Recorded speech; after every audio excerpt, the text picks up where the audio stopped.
রবিবার সকালে যিশুর মৃতদেহে সুগন্ধি দেবার জন্য কয়েকজন মহিলা কবরের কাছে গেল। তারা জানত কবরের মুখ ভারী পাথরে বন্ধ করা আছে। তারা ভাবছিল কেমন করে সেই ভারী পাথর তারা সরাবে। তারা যখন কবরের কাছে পৌঁছল, দেখা গেল পাথরটা কবরের মুখ থেকে আগেই সরে গেছে। যিশুর পবিত্র দেহ সেখানে ছিল না, আর সেখানে স্বর্গদূতেরা ছিল। স্বর্গদূতেরা বলল, যিশু বেঁচে উঠেছেন, যাও তাঁর শিষ্যদের গিয়ে বলো।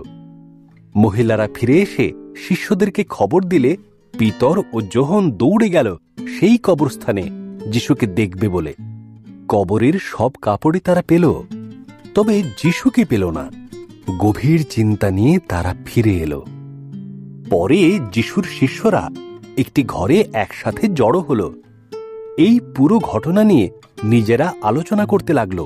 এমন সময় যিশু তাদের দেখা দিলেন। শিষ্যরা ভীষণ ভয় পেয়ে গেল, কারণ তারা তাকে ভূত মনে করেছিল।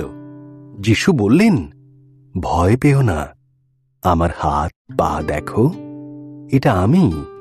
আমাকে তোমরা স্পর্শ করো। কোনো ভূতকে কি স্পর্শ করা যায়? ভূতকে কখনো খেতে দেখেছ?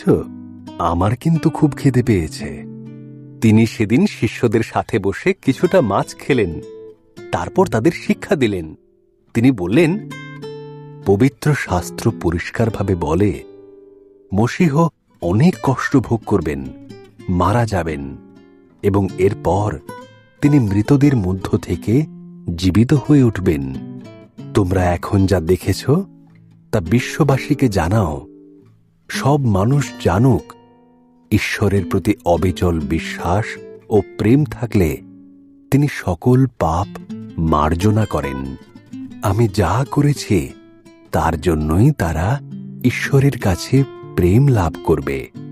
যিশু তাঁর শিষ্যদের বললেন,